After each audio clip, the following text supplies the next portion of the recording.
Amigos del Número No Importa, ¿cómo están? Nuestro episodio 80 nos trae al BMO Field y a una entrevista en persona, finalmente. Jaime Macías es nuestro invitado, un periodista deportivo muy reconocido en toda Latinoamérica y Norteamérica, con una gran trayectoria. Y vamos a dejar que él sea el que nos hable en esta conversación sobre esas cosas que ha hecho, sobre su actualidad y sobre, obviamente, la actualidad del fútbol y quizá del automovilismo, ¿no? Podemos ahí hablar de todo, pero primero que nada, Jaime, muchas gracias por estar aquí. Un ¿Cómo placer. estás? El gusto es mío. Encantado de estar acá, de poder hacer una entrevista en persona, de poder ver un estadio. Vine realmente, estamos en la previa del partido entre Canadá y El Salvador. Vine yo para el partido de Honduras que se jugó hace pocos días y habían sido 2 años de la última vez que había estado en un estadio. O sea, imagínate el tiempo que ha pasado y la pandemia y todo lo que ha habido en el medio. ¿Cómo ha sido la experiencia de venir a Toronto? Me decías que nunca habías venido, una ciudad que se ha convertido en los últimos años en la referencia de Canadá. Creo que en los 70, 80 Montreal era Ujú. esa ciudad top en la cual los eventos venían a Canadá y venían a Montreal, era la capital cultural, y ahora Toronto ha robado un poco ese protagonismo.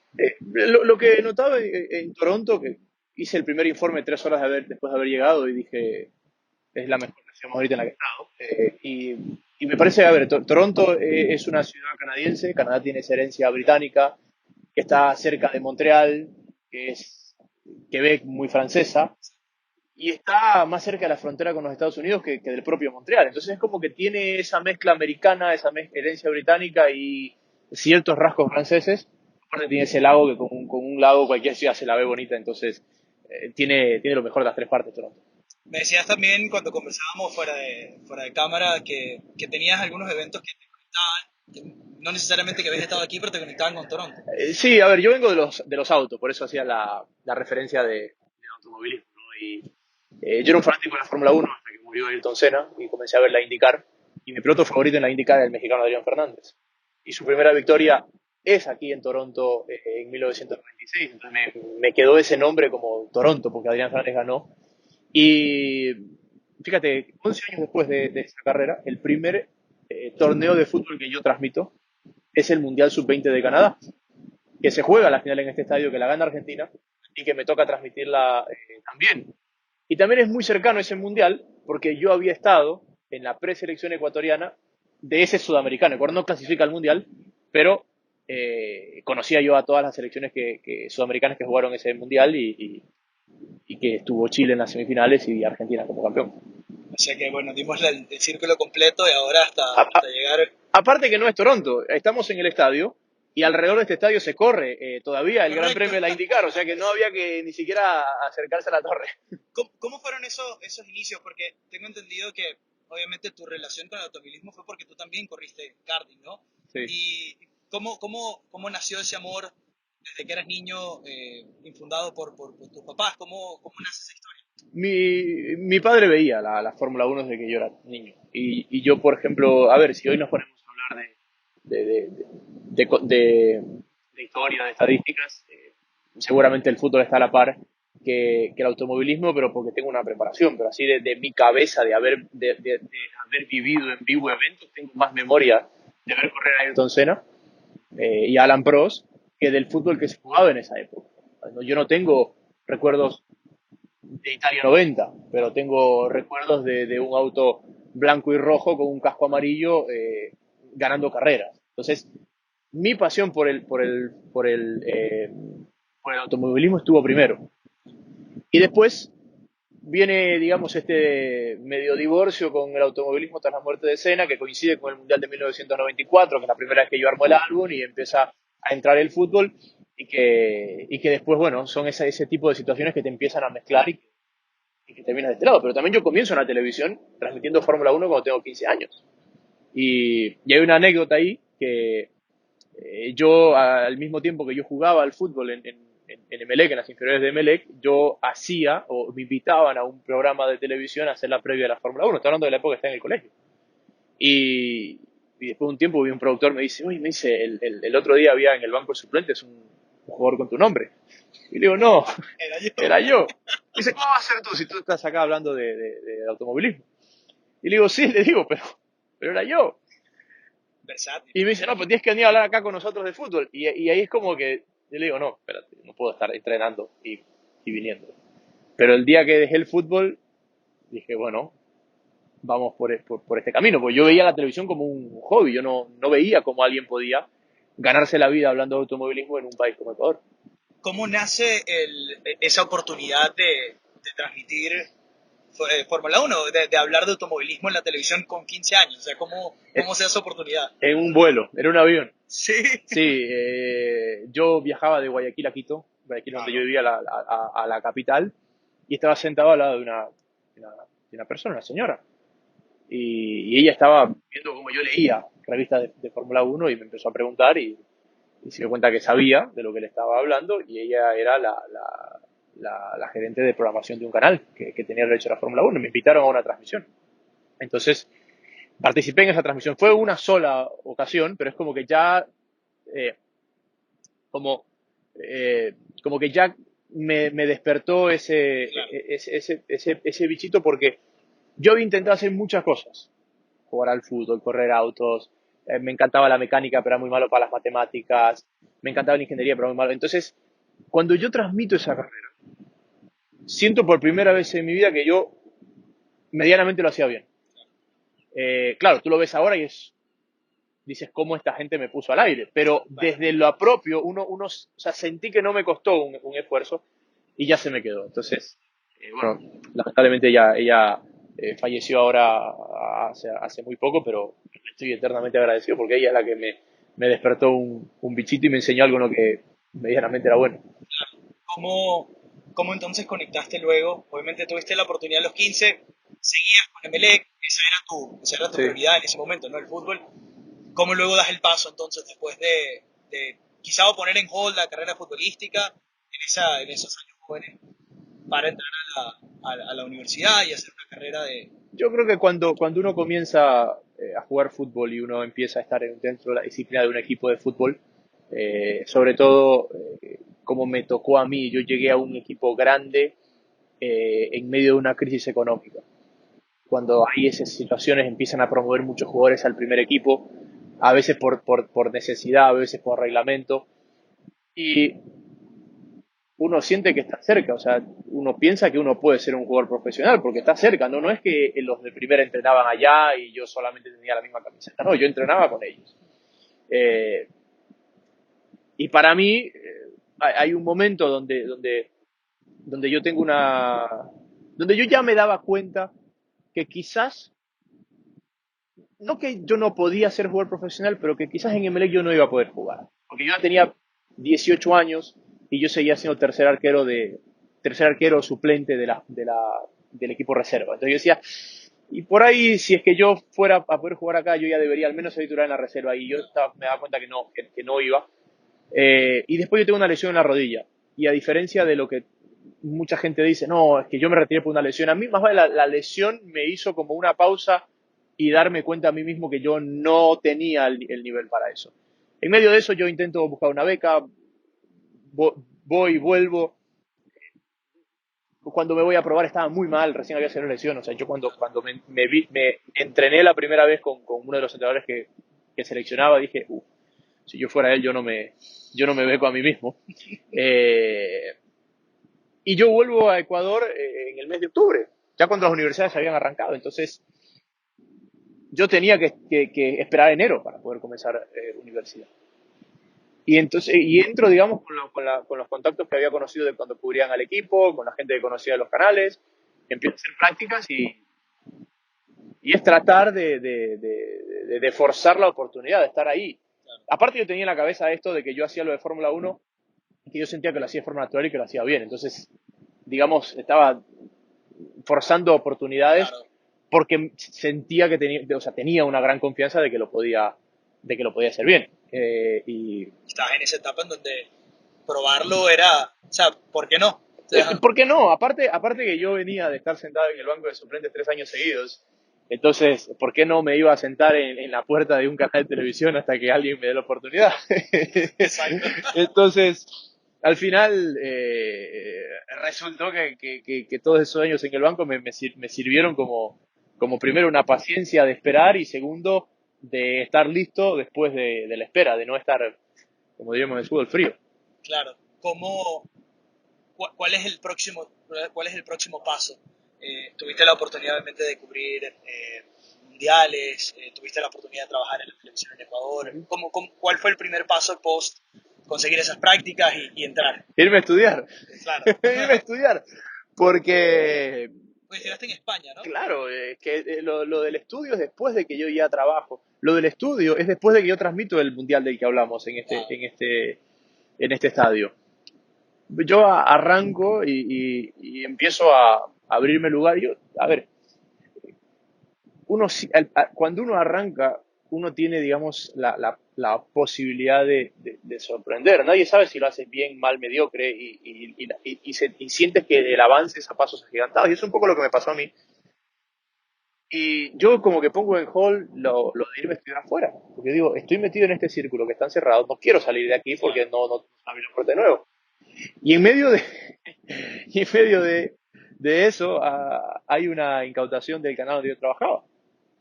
Oh, Y ahí es cuando digo, bueno, claro. llamé a las personas. Mi abuela me había posicionado, me había recomendado que vaya a estudiar afuera, ya hemos hecho un par de contactos. Y yo no estaba del todo convencido, yo ya lo iba a hacer porque sentía que me faltaba, pero no estaba del todo convencido en dejarlo. ¿Qué edad tenías? Tenía 20, sí, tenía 20. No estaba tan convencido en dejarlo, pero no es que con mi abuela me había ayudado muchísimo en tomar esa decisión y habíamos hecho todo para que yo me pudiera estudiar afuera. Y desde la cabeza me estaba costando mucho convencerme, o sea, de dejar de ser, digamos, este, este, este boom televisivo joven que aparecía para irme a meter en un aula de clase. Me estaba costando mucho tomar la decisión. Y llegó la incautación y bueno, ya no había otra decisión que tomar, pues no, ya había que tomar lo que La tomaron por ti. la tomaban por mí y al mes de esto estaba rumbo a España.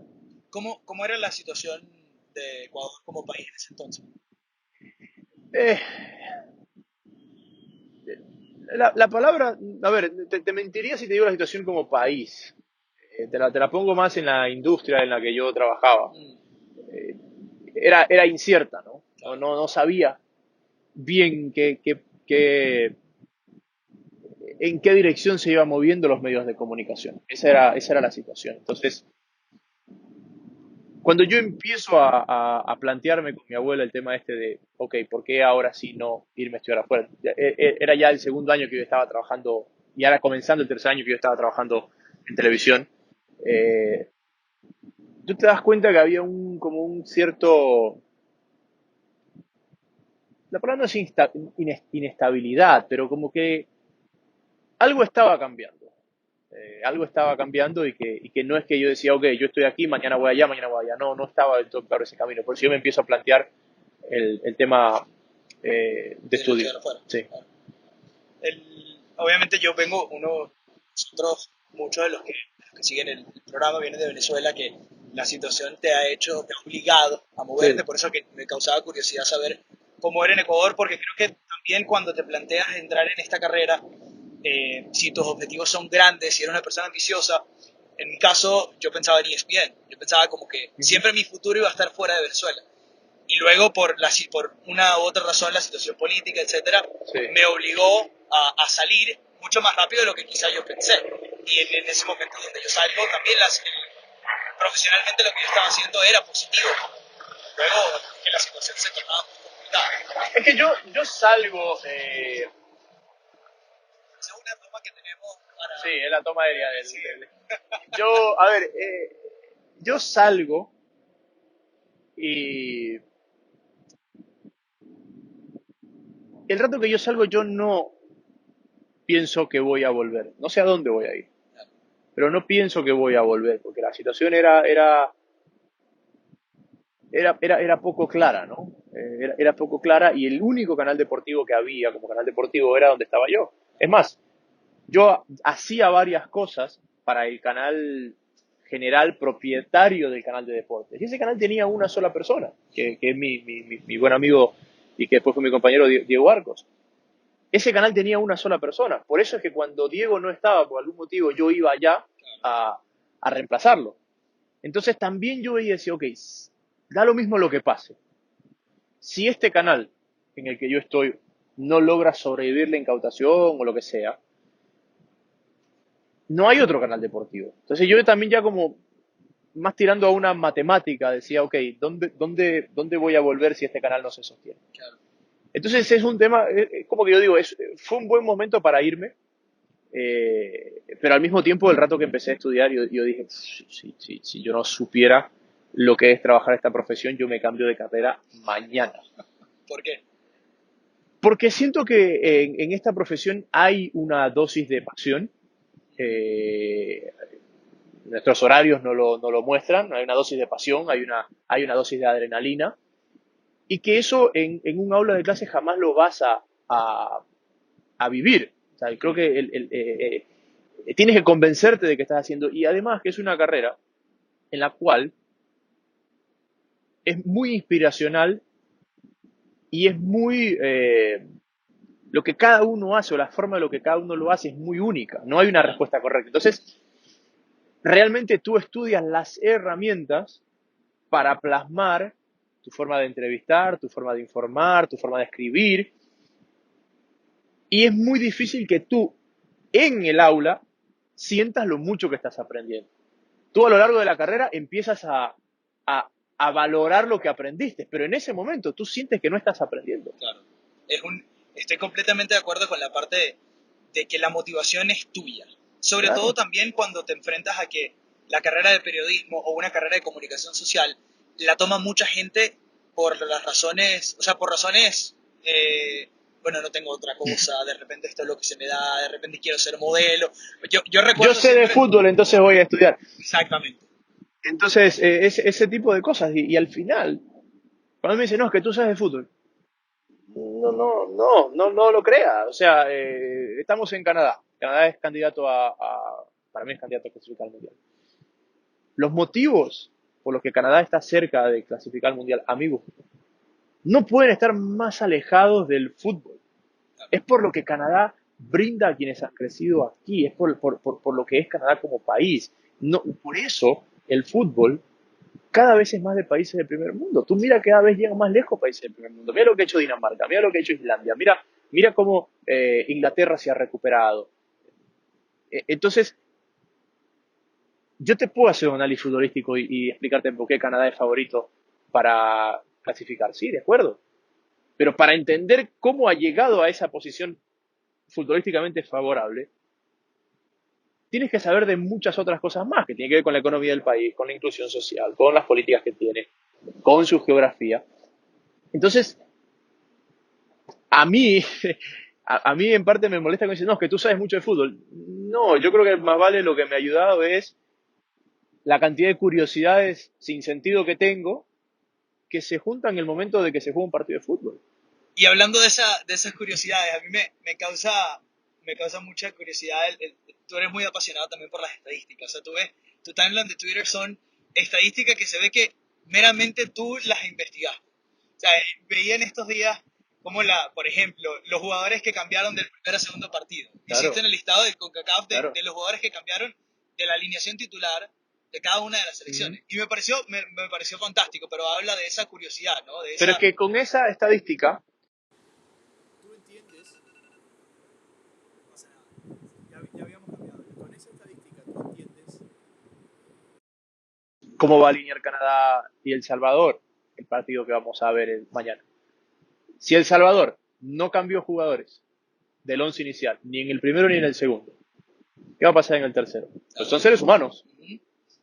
Va a cambiar muchos. Si Canadá metió 5 cambios entre el primero y el segundo, esos 5, bueno, 4, porque el arquero sí creo que va a repetir, esos 5, esos 4 restantes, para mí no abren contra El Salvador. Entonces te ayuda a Claro. predecir no el resultado, qué partido vas a ver y por dónde están las claves del partido. A mí mucha gente me dice, no, es que las estadísticas, no sé qué. Yo tengo una cierta dislexia y yo entiendo las cosas más por los números que por las letras. ¿Por qué? Porque los números, salvo el 8 por ahí y el 0, son marcadamente distintos y son 10. Las letras, hay muchas letras que son más parecidas y son 27. Entonces mis posibilidades de confundir algo que leo son muy superiores a confundir algo algo que leo en letras a algo que leo en números. Entonces yo, muchas de esas estadísticas, a veces las publico, a otras no, pero están hechas igual porque es mi forma de prepararme y de entender situaciones. ¿Sientes que ese aspecto, obviamente, de investigar, de ir más allá, de buscar números para entender ciertas cosas también, te ayuda mucho con la preparación de partidos, cuando tienes que hacer transmisiones, ¿no? Tienes cosas preparadas que quizás muy pocas personas van a preparar para, a la hora de, obviamente, cuando estás en una transmisión, tú siendo comentarista, obviamente, te toca entrar en un rol de descripción, de análisis, pero también de tirar esos datos, ¿no? Y creo que con esto se empata Sí, perfectamente. es que lo que yo siempre digo es que la estadística jamás será una respuesta. La estadística tiene que generarte una pregunta. La estadística tiene que generarte una pregunta. Entonces, el otro día puse una gráfica de las victorias de visitante en CONCACAF, entre estos los 8 equipos. Entonces, sí, es verdad, la gráfica dice que Estados Unidos no gana fuera de Estados Unidos desde la eliminatoria a Brasil 2014. Esa es una estadística real. Ahora, mi análisis es por qué eso ha pasado. ¿De qué me sirve tirarte ese dato y allá tú sacas tus conclusiones? No, mi dato es un contexto para una explicación que yo te voy a hacer. Rara vez vas a ver que yo te tire un dato sin que yo tenga un contexto a por qué sucede. Porque no estoy diciendo nada que nadie pueda, si yo hago eso no estoy diciendo nada que nadie más pueda buscar, encontrar y responder. Tiene mucho sentido.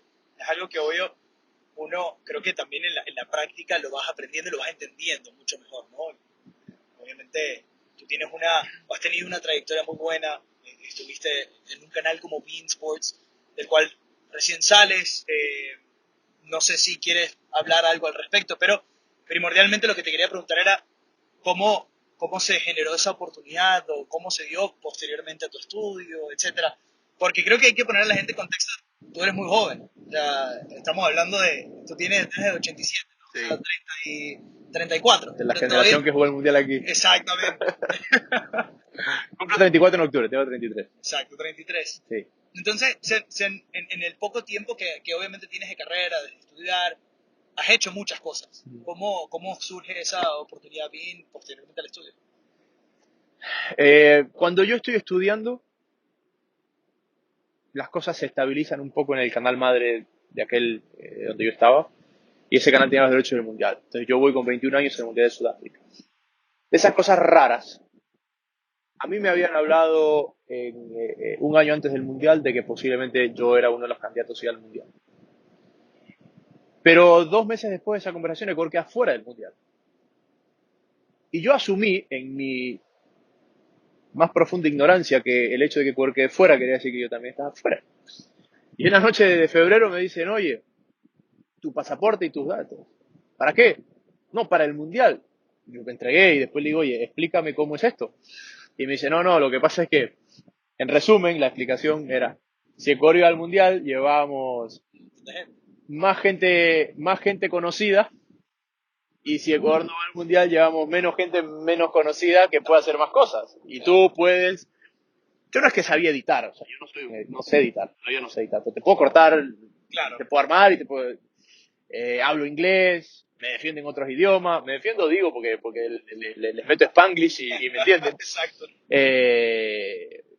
Y me dicen, no, o sea, tú puedes hacer muchas cosas. Entonces yo voy al mundial sin un rol fijo y un día le ponía el abrigo cuando hacía frío, otro día hacía las entrevistas, otro día hacía reportajes, o sea, pa.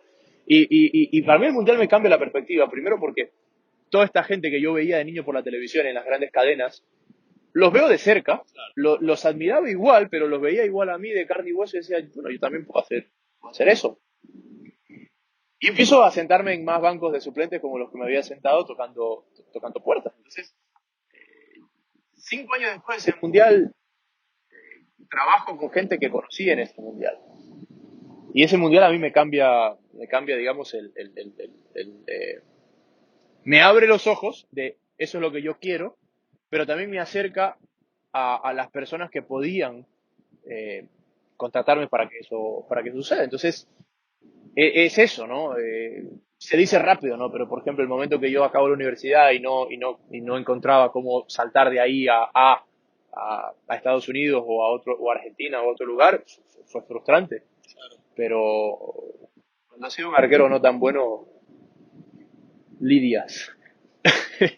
Bueno, no, ese rato no lidias bien. Después dices, no, yo... Arqueros Sí, luchamos y hay varios cuentos malos. claro, pero no es que, ¿sabes qué pasa? No es que lidias mejor con las situaciones, no. Bueno, sí lidias mejor con las situaciones, pero ese rato no te das cuenta que estás lidiando mejor o que las estás lidiando bien. Después dices, no, ¿sabes qué? Esto no me tira abajo porque venía de que una vez me hicieron 7 goles o de que una vez perdimos por mi culpa.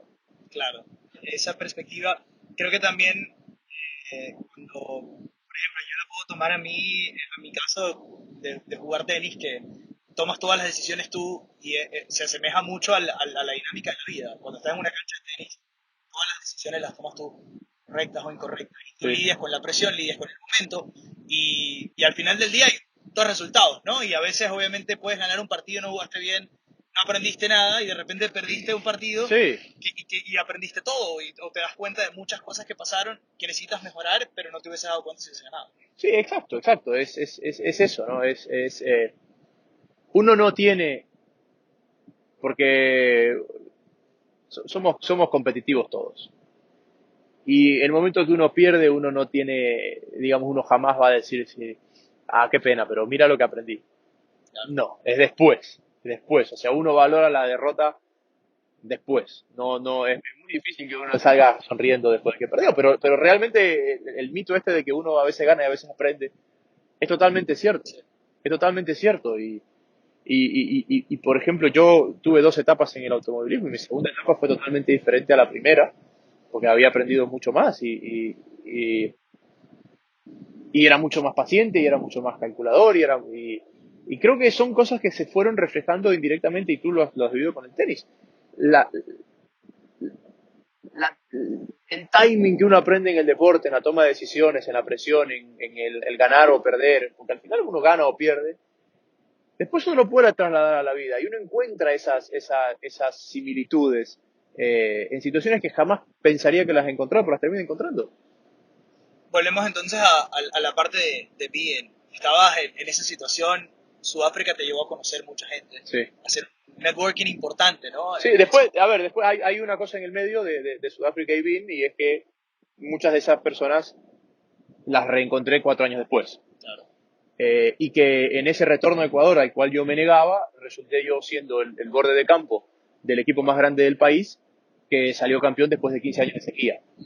Entonces eso me permitió a mí también crecer. O sea, al final eh, uno tiene que sentirse afortunado en la carrera periodística porque uno puede hacerlo todo bien, puedes hacerlo lo mejor posible, pero al final dependes de la exposición del canal o del evento o de dónde te has posicionado. Yo lo hablaba con un amigo que estuvo en los Juegos Olímpicos, Luigi, y le decía, Luigi, no sabes cuánto me alegro por ti, le digo, porque tú cubriste toda la clasificación, cubriste toda la pega de los Juegos Olímpicos, y finalmente la gente ha valorado todo eso que tú has hecho, porque Ecuador sacó las medallas que sacó. Y eso es algo de lo que uno lo valora, uno lo agradece, pero también entiende que no lo controla.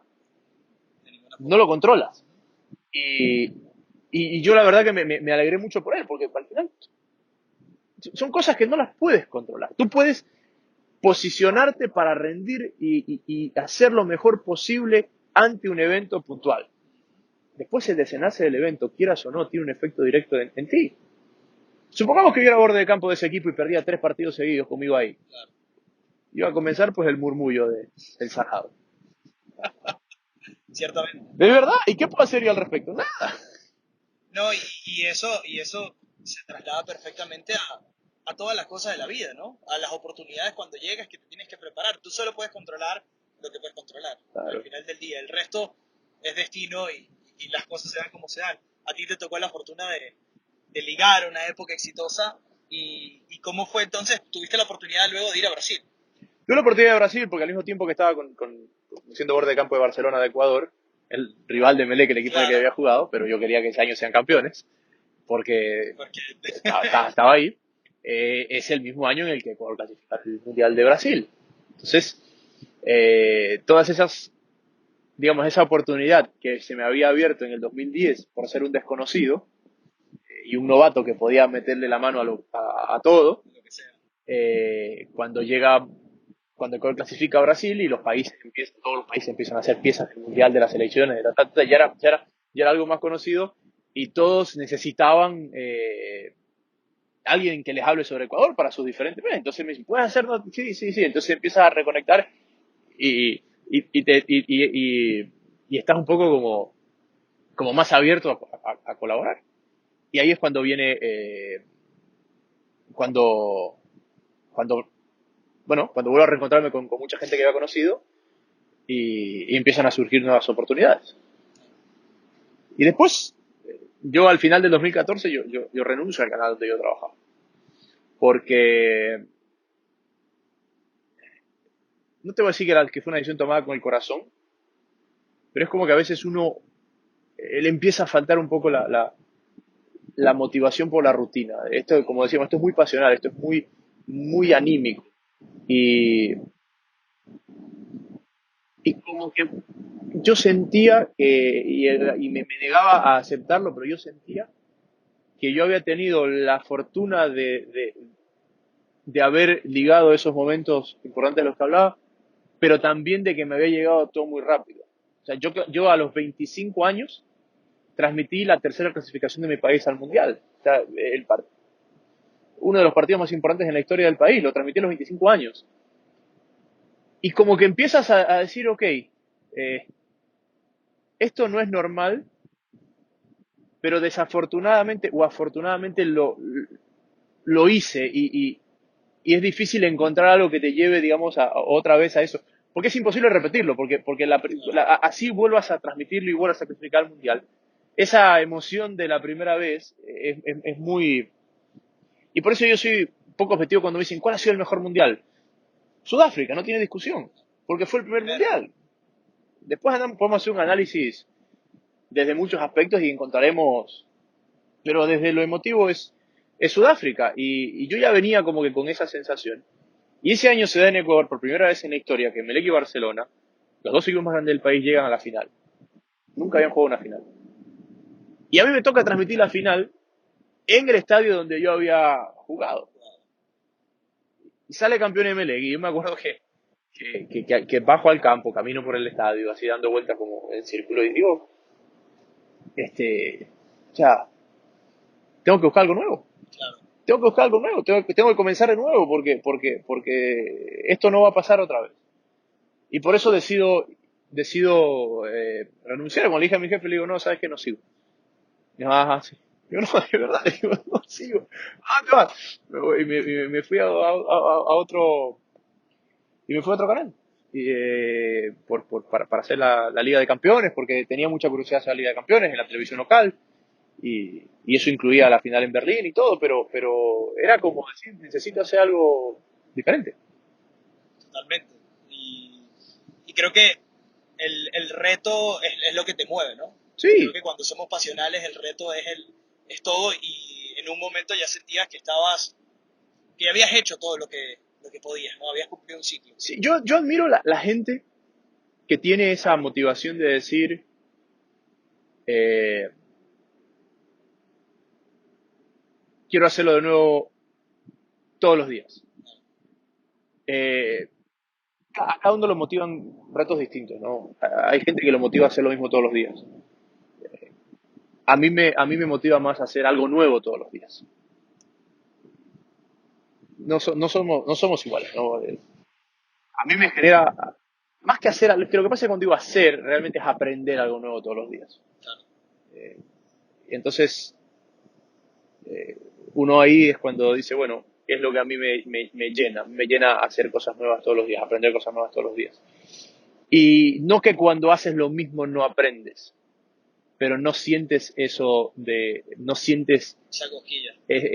no sientes que lo estás haciendo en ese volumen. Claro. Capaz estoy dando un mal consejo a alguien, pero No, pero también creo que lo que tú intentas hacer es que las cosas que haces tengan un significado, ¿no? Que tengan un aporte directo.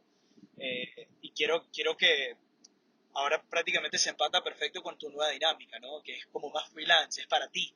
Entonces, o sea, cada día es una rutina nueva también. Y ahorita, por ejemplo, estando acá en Toronto, conversábamos antes y coordinando todo esto, me decías, tengo un envío a esta hora, tengo esto a esta hora, tengo que hacer esto. O sea, era como, hay un montón de cosas que pasan en el día que obviamente generan una motivación de terminar de vivir. Sí, aparte, yo fui corresponsal en Europa, me encantaba hacer las cosas a mí mismo. Me viste ahora, estaba yo con mi trípode, con mis cosas y todo. Y un poco, yo estoy eternamente agradecido con Bean. Bean cumplió mi sueño de trabajar en una cadena grande, transmitir la mejor liga del mundo, transmitir los clásicos. Lo haría de nuevo sin pensarlo dos veces, pero yo siento que al final sentí un poco eso que sentí 6 años antes, de decir, ok, esto ha sido maravilloso, esto ha sido el highlight de mi carrera, pero necesito algo que me golpee en, en, en, en, en desafío. Y mucha gente se preguntará, dice, ¿cómo Jaime pasó de, o sea, cómo Jaime pasó de hacer los clásicos Claro. a irse a sentar en un Canadá-Honduras o un Canadá-El Salvador? Y porque ese es el fútbol que me gusta. Yo estoy convencido de que uno de los tres equipos que voy a ver en esta semana aquí en Toronto va a clasificar al Mundial. Y me parece mucho más impactante y me llena mucho más estar cerca de la historia de uno de los tres que posiblemente la de Estados Unidos. Claro. Porque creo que esto es mucho más modesto, mucho más auténtico, mucho más underdog, creo que sería la palabra. 100%. Y cuando tú ves los equipos que a mí me han llenado, son los equipos underdog.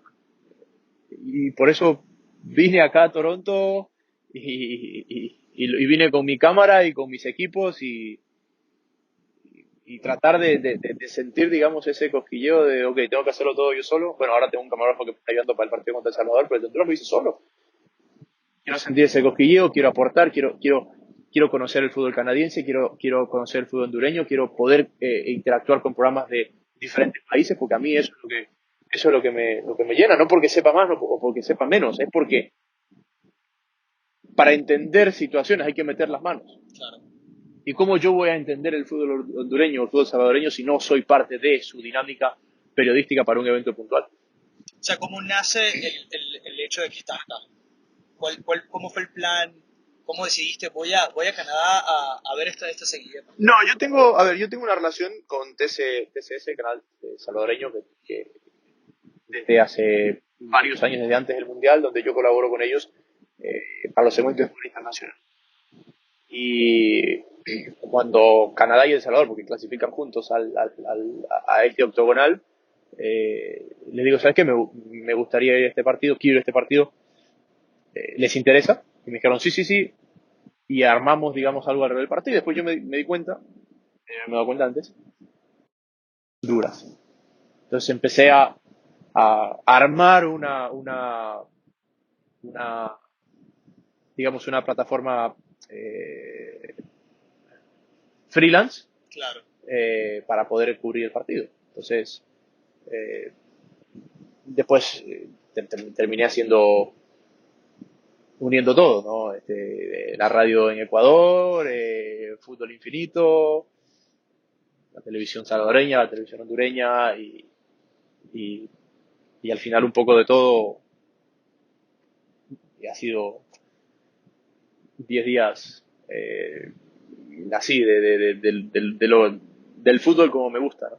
De Y riqueza. del periodismo como me gusta. Sí, claro. Vamos a hacer aquí el corte rápido.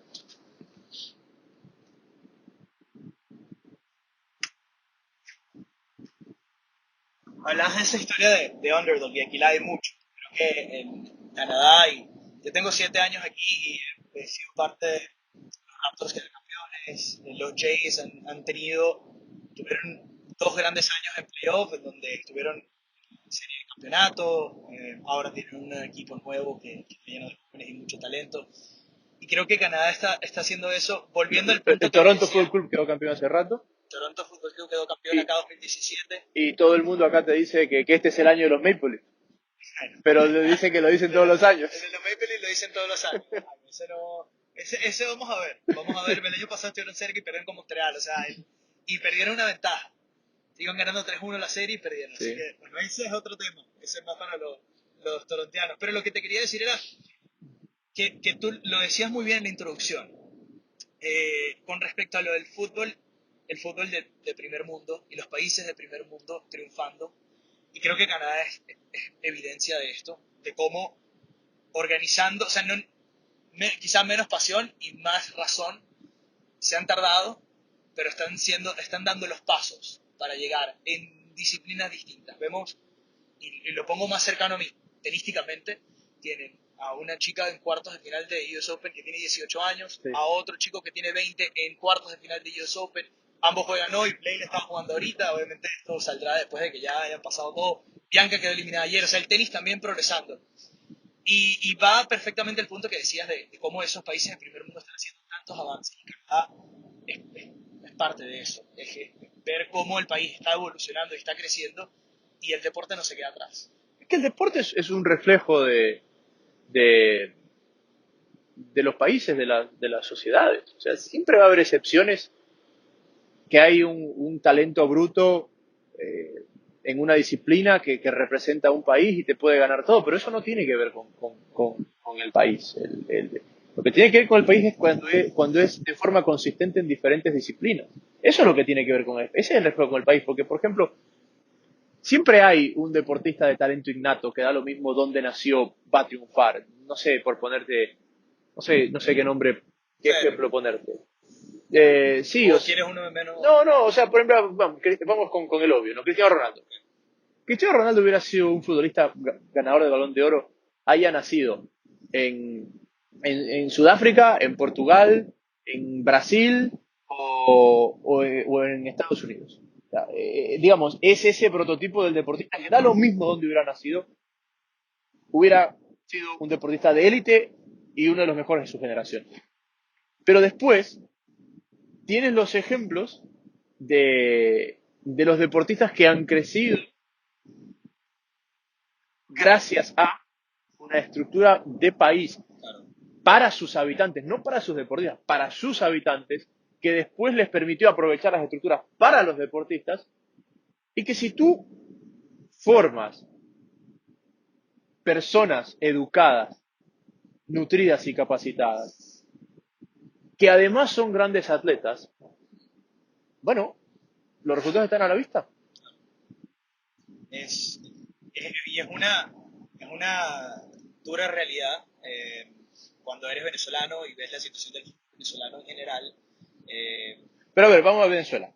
Por ahí, y Claro, el no, tenis. perfecto. Yo me siento equivocado. ¿Tú crees que Garbiño hubiera tenido No, absoluto, la plataforma que ha tenido? no, absoluto. Sí, no. No lo han tenido ninguno de los que han salido, que han sido medianamente buenos. Y también creo que tiene mucho que ver con la idiosincrasia del venezolano también. Culturalmente, y lo he conversado varias veces, hay un problema cultural de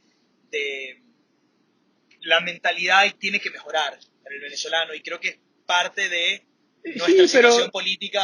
pero yo no creo que es solo el venezolano. A veces uno ve lo suyo más cercano. Yo siento que es un poco algo que se ha vuelto muy común en nuestra región. Cierto. No te digo que no al venezolano, digo que No, no no, lo cerraría solo al... exacto, sí, es englobar al latino. La cosa es que no quiero generalizar porque hablo desde mi perspectiva, no hablo desde lo que he visto y al menos al venezolano le pasa. Y ahorita estamos en una situación, volviendo al fútbol, en donde el entrenador extranjero que se trajo se le debían 14 meses de pago, la situación dirigencial viene siendo mala y peor, y los resultados son evidentes cuando la Vinotinto entra en la cancha. O sea, se puede tener la mejor generación de fútbol de su historia, porque obviamente los jugadores que están en Europa lo dicen, pero simplemente la estructura que debería sostener a los deportistas no está. Y ahí es donde uno ve cómo se han más bien ha hecho una regresión la selección de Venezuela, que de pasar con Richard Páez y César Farías a tener ciertas posibilidades de clasificar al Mundial, ahora prácticamente vuelve a un rol secundario en donde no aspiran a este tipo de competencia. Es que es imposible que alguien pueda rendir en ese tipo de entornos. Y digo alguien porque estoy hablando del deporte en general. Sí. Al final, la gente piensa que esto, y por eso te decía, el tú sabes mucho de fútbol no te explica, te puede explicar ciertas situaciones de un partido puntual, pero ¿por qué Venezuela tuvo 2 expulsados en las 2 jornadas? No tiene que ver ni con la entrada de Martínez ni con el manotazo de Rincón. Tiene que ver con la incertidumbre que están viviendo esos jugadores dentro. Es así, las expulsiones no las puedes resumir con, uy, cómo levantó el brazo, uy, qué mal entró. No, tiene que ver mucho más con todo lo que está pasando alrededor, que genera que alguien tenga, digamos, un exabrupto o una entrada de tiempo. Jaime, ¿qué haces cuál es tu opinión sobre lo que pasó con Brasil y Argentina? La suspensión del partido. Eh, he leído opiniones de ambos lados de que Conmebol ya sabía que sí, o que permitieron que estos jugadores viajaran, sabiendo las condiciones sanitarias. También he leído personas diciendo que porque Argentina se enfoca o son ganas de mentir y sabiendo que están mintiendo igual se hacen los locos de que saben cuál es la situación. ¿Cuál es tu opinión al respecto sobre esto que bueno, causó una conmoción tremenda? Yo pienso que no tiene que ver con el fútbol, pienso que es algún lío político que tienen dentro de Brasil, que Argentina fue el de turno, eh, que esto se hizo dentro del partido porque se quería mandar un mensaje a alguien, que se puede haber hecho antes. Y te repito, Argentina me parece, para mí es el de turno, o sea, por ahí le pasaba a otro equipo también. Eh, y que tiene que ver un poco con que la eliminatoria nos abre al mundo, nos abre los ojos de la eliminatoria, siendo futbolística, un deporte pasional, nos abre los ojos o abre los ojos al mundo de qué pasa en otros lugares. Entonces, hoy todo el mundo sabe que la transmisión de Argentina a Venezuela se cayó y que eso dice, uy, ¿cómo está Venezuela? Hoy todo el mundo sabe que Marruecos tuvo que huir de Guinea porque había un golpe de Estado y tuvieron que salir corriendo. Entonces ya la gente sabe que hay un problema político en Guinea. Todo el mundo sabe que se fue la luz en El Salvador, Honduras y que El Salvador, digamos, que es algo habitual, digamos, que en nuestro país se vaya la luz, pero el mundo lo sabe. Y todo el mundo sabe que hay un conflicto político en Brasil. Entonces el fútbol se ha convertido en la plataforma de masificar un impacto no futbolístico. Lo cual, en parte, en parte me da pena, porque el fútbol era la plataforma para masificar mensajes positivos, para masificar mensajes de inclusión. Y, y no lo está haciendo. Y siento, y esto es una opinión personal, que el ente regulador está un poco débil, porque el enfrentamiento entre el ente regulador y el fútbol de clubes lo ha debilitado un poco. Por ejemplo, yo no creo, más allá de lo que pase con Brasil y Argentina, yo no creo que la FIFA hoy está en una posición de tomar una decisión extrema sobre la situación, porque sería pegarse un tiro en el pie. Entonces, si ya el ente regulador no es capaz de tomar una decisión extrema para marcar un precedente porque se perjudicaría así, ojo, lo entiendo, te habla de que está todo un poquito con alfileres. Hay muchos intereses políticos moviéndose alrededor también de FIFA que no queda exento. O sea, prácticamente se ve como es un ente regulador, pero también hay... Lo que pasa es que el fútbol de clubes, que es el fútbol, que es la economía que mueve al fútbol realmente, finalmente se ha organizado de una forma que tiene un poder algo más conjunto. A pesar de la Superliga y todo, me parece que finalmente ha tenido un cierto orden. ¿Y cuál era la ventaja que tenía FIFA? FIFA era la que organizaba, y FIFA estaba organizada, entonces podía controlar mejor las cosas, pero el resto, las ligas se han profesionalizado, la UEFA se ha profesionalizado, entonces ya hay unas estructuras más sólidas, mejor armadas, y eso le ha generado un cierto poder.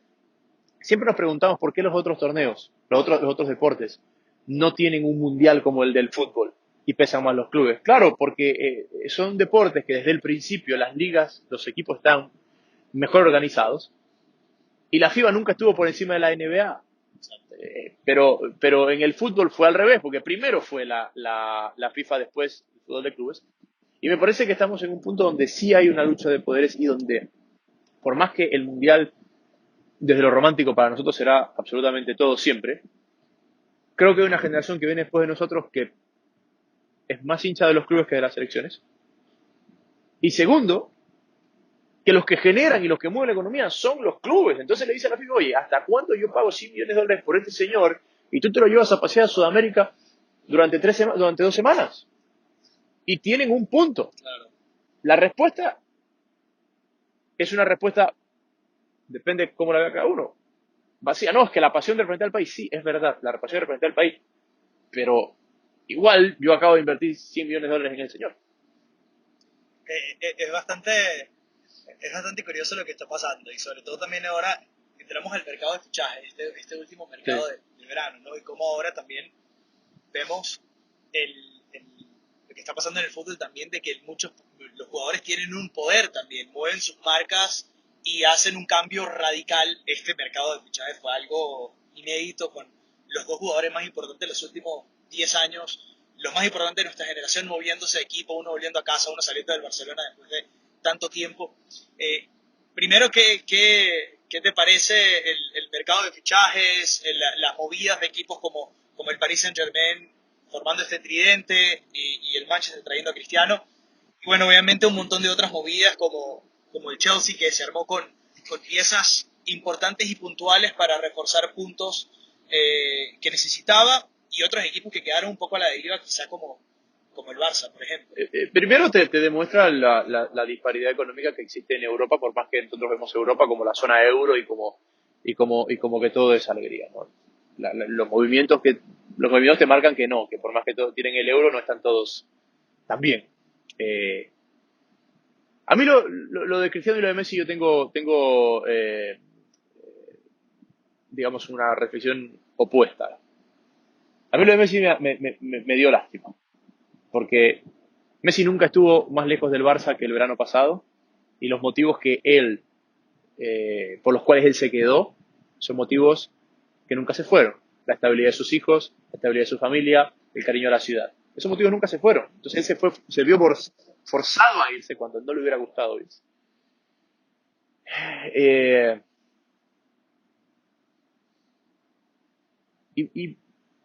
Y va a un club con muy buena historia. O sea, ¿por qué es conocido el presidente? Por tener mucho dinero. Entonces, yo no sé si, me decían, es como cuando Pelé se fue al Cosmos. Más o menos, pero porque Pelé sabía que se estaba yendo al Cosmos a entretenerse. El PSG,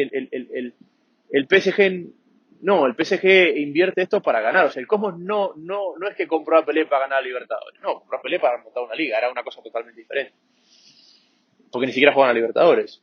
Y lo de Cristiano tengo lo contrario, que ese romanticismo todavía existe. Yo me alegré. Ni soy del Manchester, ni soy de Cristiano, pero cuando el Cristiano ya dije, espectacular. Espectacular. Y me empecé a decir, ¿quién? Y le decía a Vizca en el podcast. Después alguien nos respondió, LeBron James a los Cavaliers. Pero bueno, los Cavaliers no son el Manchester United tampoco. Entonces, pero me ponía a decir, a ver, ¿quién volvió a casa? Un deportista que haya vuelto a casa. Y espectacular. Y cómo el United tiene esa identidad. ¿Tuviste los posts en Instagram? No, de todos, de Río Ferdinand y de todos, como diciendo, hey, y Cristiano, que Cristiano ahí se le escapa el ego y todo, pero firma el post final diciendo, este es por Sir Alex Ferguson. Sí. Flaco, da lo mismo todas las flores que te puedes haber lanzado en los primeros 2 párrafos. Con eso la hiciste. Sí. Entonces te da ese romanticismo y esa identidad que hoy se ha perdido. Escúchame. Perdón que estoy hablando demasiado, pero ya. Tranquilo. Normalmente me pagan por eso. No digo por ti, digo por eso he tomado la mala costumbre de hablar tanto. Decían, el grupo de la muerte. City, PSG, Leipzig. Hace 10 años esos equipos no jugaban a la Champions. Sí. No. Y hoy es el grupo de la muerte. Ninguno ha ganado la Champions. Son los 2 últimos finalistas y con un gran poderío atrás. Y a mí todo eso me ha desenamorado un poco del fútbol europeo. Yo soy muy romántico en el sentido de las tradiciones, de las gestas. Eh, Hoy el Real Madrid tiene muchísimo dinero, sí, de acuerdo, pero cuando empezó a ganar todo no tenía muchísimo dinero. Hoy tiene muchísimo dinero porque lo construyó. Lo mismo el Bayern. El Bayern domina la Bundesliga, claro. Pero el Bayern tiene tanta plata porque se la ha generado a sí mismo. Claro. Lo mismo el United y así podemos poner muchos ejemplos. No es que alguien le firme un cheque atrás. Y lo otro del Chelsea, el Chelsea en la era, el peor Chelsea de Abramovich fue el que estaba lleno de estrellas. En los mejores Chelsea son los que fueron armándose con jugadores que después se convirtieron en estrellas. Y creo que estamos viviendo un segundo ciclo similar. ¿Cómo cambia, cómo mejora el fútbol europeo? Porque el problema entonces es, entrando al romanticismo, también entramos al realismo de que el dinero ahora mueve todo. Y creo que desde que el mundo es mundo lo ha hecho así, pero ahora vemos como hay una sed de manejar los derechos televisivos de una forma que lucre a los grandes, el lío de la Superliga que buscaba preservar a esos clubes importantes en Europa para generar más dinero y quizá excluir a muchos que ellos decían o vendían una idea de que iban a incluir, pero excluía, terminaba siendo excluyente el concepto de Superliga y separarse de la Champions para que la Champions nos jueguen otros, pero nosotros que tenemos las marcas más grandes vamos a hacer nuestro propio lío. ¿Cómo mejora esto cuando el dinero es el que mueve todo y vemos un mercado de fichajes como este, en donde los equipos importantes fueron los que pusieron el dinero y quizá las otras marcas ya simplemente no compiten allí? Nunca será lo que fue. Para mí esa es la respuesta. Primero, es culpa de las ligas que permitieron que la diferencia entre los grandes, los modestos y los chicos sea tan grande. Las ligas permitieron eso, que la diferencia dentro de sus torneos se hagan tan grandes. Y segundo, que estas disputas de poder van a terminar rompiéndonos el juguete. Habrá una generación después de la nuestra que seguramente le gustará, pero también hay una cosa que es muy cierto. Hoy yo siento que el aficionado es mucho más hincha del jugador que del equipo. Y tiene que ver con que cada día individualizamos más todo. Dime un par de bandas nuevas que estén sonando. Bandas De música. de lo que sea, Sí, nuevas. claro. Pero te pregunto cantantes, me puedes decir 5. Sí. Es lo mismo. ¿No? Estamos individualizando todo. Estamos individualizando todo. Te vas a las elecciones, la gente ya no es de los partidos, la gente es de los candidatos. Candidatos. Y eso es parte de una segmentación que se está dando en muchos frentes que hace que las formas de consumir estén cambiando y que las cosas ya no sean como antes. Creo que quien más lo sobrevive es el fútbol inglés, porque el fútbol inglés siempre ha estado por encima de Europa. Primero porque hay más equipos grandes, segundo porque la Premier nunca dejó que esa diferencia entre sus clubes sea tan grande, y tercero porque Inglaterra vivió lo que el resto no ha vivido. Inglaterra vivió una sanción de 6 años por Hillsborough fue la FA Cup, Hazel, y ellos supieron lo que era y se fortalecieron. Y segundo, que ellos salen de eso creando la Premier League, y que la Premier League divide, digamos, la Premier League fue una especie de superliga local. Claro. Y la Premier League aparece en un momento donde tenías a Nottingham Forest, a Ipswich Town, al Derby County peleando levantando los grandes. Entonces Inglaterra entiende que una superliga sería todavía agrandar más una brecha que ya se agrandó. La Premier es una liga maravillosa, pero no es lo que era el fútbol inglés antes. Y por eso, cuando apareció la idea de la Superliga, ¿quiénes fueron los que salieron a la calle a abortarla? Los fanáticos ingleses. los fanáticos ingleses de los clubes que querían ser parte de la Superliga. Claro. Entonces, salieron rápido a dar vuelta en un Chelsea. claro, Arsenal, claro, City. claro, exacto. Entonces, yo creo que no se puede arreglar. Y si me preguntas a mí, está lejos del fútbol que a mí me gusta. A mí me gusta el Villarreal, me gusta el Atalanta, eh, el título del Lille, el título del Leicester, el título del Mónaco. Es decir, cada vez esas historias son más inusuales. Y creo que a medida que se va dando paso en esa dirección y se va tirando todo, van a ser imposibles. Yo, ¿qué me gusta a mí? A mí me gusta ver un equipo que con sus armas es capaz de pelearle a alguien que tiene armas superiores. Pero cada vez va a ser más distante que no va a alcanzar. Me parece una reflexión tremenda que nos tocará acostumbrarnos a la idea, realmente. No, nos tocará ver automovilismo. Antes de terminar, Jaime, que te he quitado muchísimo tiempo, sé que tienes que hacerte un PCR ahorita. Te quiero preguntar, nosotros tenemos en Hispanic Search Media, hicimos un podcast que se llama Rivalidades del Deporte, y tú mencionaste en el inicio, obviamente, tu fanatismo por Senna, y uno de los episodios fue Senna contra Prost. Sí. Y quiero que me dejes algo cortico de esa rivalidad, y no creo que saber que obviamente te quedas con Ayrton, pero algo cortico de esa rivalidad que imagino que la viviste de niño, pero luego la tuviste que haber leído y reestudiado. Sí, a ver, te digo dos cosas. Primero, yo creo que no se le da suficiente crédito a Hamilton Rosberg en cuanto a rivalidad. Yo creo que no se le da suficiente crédito. Es más, desde Senna Prost hasta Hamilton Rosberg no había habido dos pilotos de un mismo equipo que sean campeones del mundo, como compañeros de equipo. Claro. Porque si bien cuando Gil es campeón era compañero de Villeneuve, cuando Villeneuve es campeón, Gil ya se había ido. Claro. Uh-huh. Y sí, exacto. ¿Y quién más estaba por ahí? ¿Qué me falta?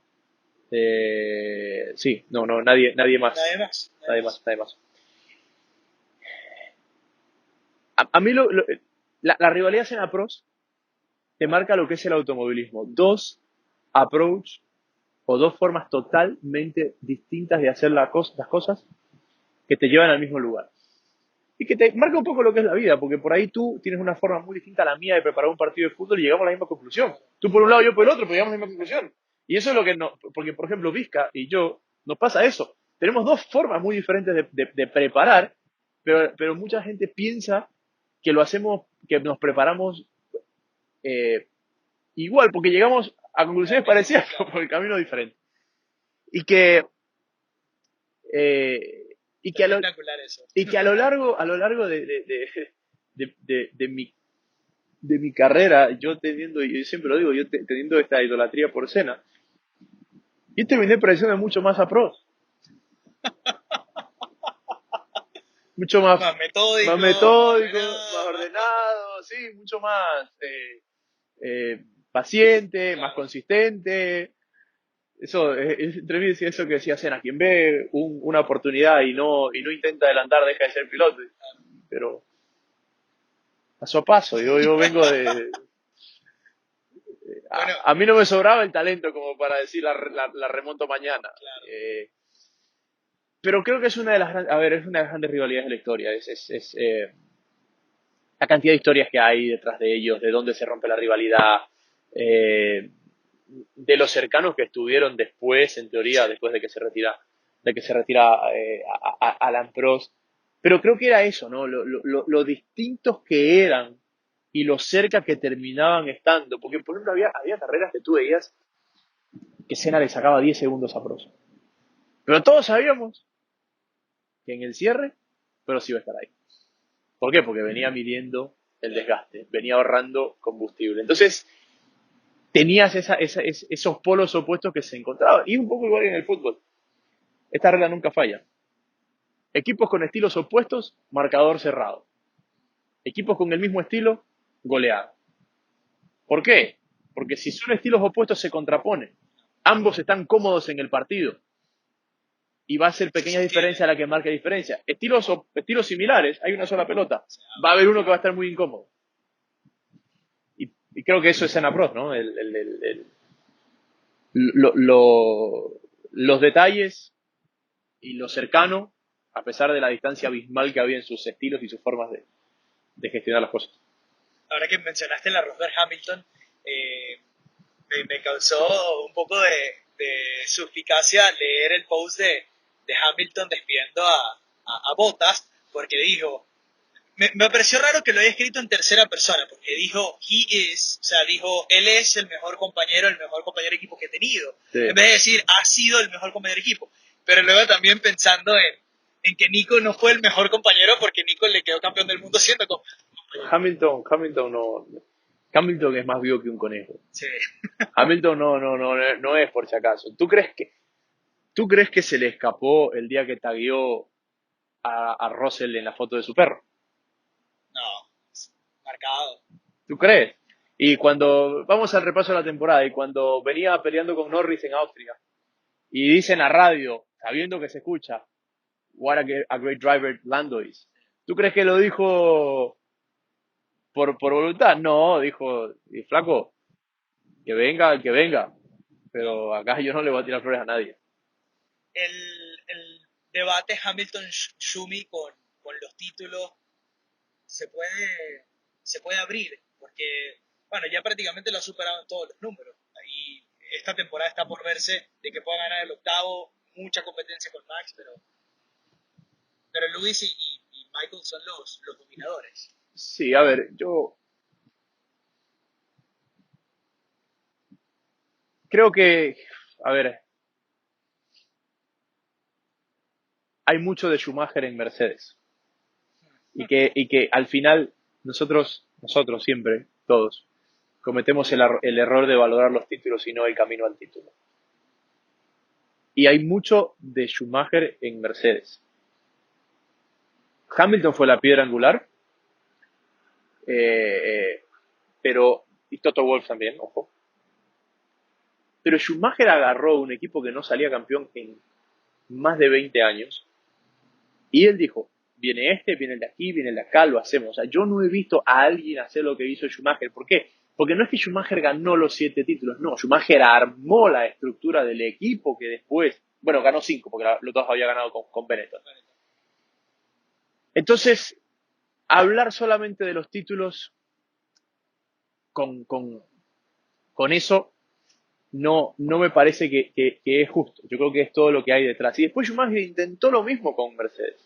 O sea, Schumacher se queda un año más y Schumacher gana carreras con Mercedes. Porque el Mercedes, 2 años después de Schumacher es que sale campeón para la temporada 2014. Pero todo el trabajo que estaba haciendo Mercedes ya era pensando en la era turbo híbrida y todo esto. Entonces, no está bien decir parte de lo de Hamilton es por Schumacher, pero tiene su parte Schumacher también.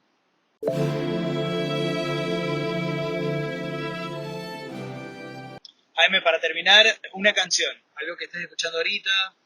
Es lo que estoy escuchando ahorita. Te puedo decir las de Vizca tiró Spinetta, No, se fue por argentino, se fue muy argentino, Soda Stereo no te contó y Sabina. Bueno, a mí me gusta mucho Sabina, pero no te contó Disca cuando Serrat lo reconoció en un avión. No. No, ¿qué te la va a contar? Le da vergüenza contar esto. Eh, a ver, yo voy mucho por lo que me está moviendo. Lo que te exacto, sí. Es que, ¿sabes qué pasa? A mí me encanta mucho la geopolítica. Y el otro día agarré así y entró We Didn't Start the Fire de Billy Joel. Claro. Y tú la escuchas y es el mundo actual. Sí. Sigue siendo. Hay cosas, por ejemplo, hay una parte que él habla de los problemas en el canal de Suez. Pero claro, la canción fue escrita hace no sé cuántos años, pero el barco se quedó trabado ahí hace 2 meses. Hablan de ciertos países que están en conflicto bélico ahora, y cuando él escribió también estaban, y ahora siguen estando ahí, han pasado 30 años. Entonces, es una canción que yo no sé si Billy Joel pensó que iba a ser actual, no importa cuándo la escuches. Bueno, en esta tarde vimos Field, mañana es el Canadá El Salvador. Tuve la oportunidad de conversar. Jaime, muchísimas gracias, es un placer conocerte, conversar, escuchar tus opiniones. Bueno, tenía mucho tiempo desde que vivo en Norteamérica viéndote bien. Ha sido obviamente una referencia. Saber que somos contemporáneos también es algo de verdad que lleno de orgullo, porque, bueno, te tengo mucha admiración. No, muchas gracias. Y, bueno, agradezco mucho el tiempo bueno, que hayas venido a conversar con nosotros aquí en The Report. No, encantado. Para mí es un gusto hablar. La gente dice, es un gusto hablar de fútbol. La verdad que no hablamos de fútbol y me gusta hablar de alrededor del fútbol más que del fútbol en sí.